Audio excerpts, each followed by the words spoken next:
Hey guys, this is Northville Tech. In this video, we're going to learn how to remove an address from your Crocs account. If you don't have a Crocs account, we will put a link in the description below for you to sign up.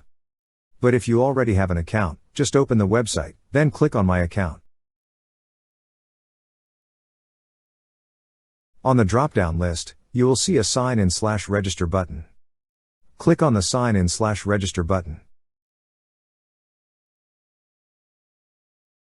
Now, sign in with your email address and password.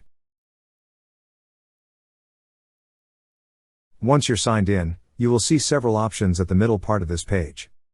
Click on the option that says Address Book. Now you will see the list of your addresses.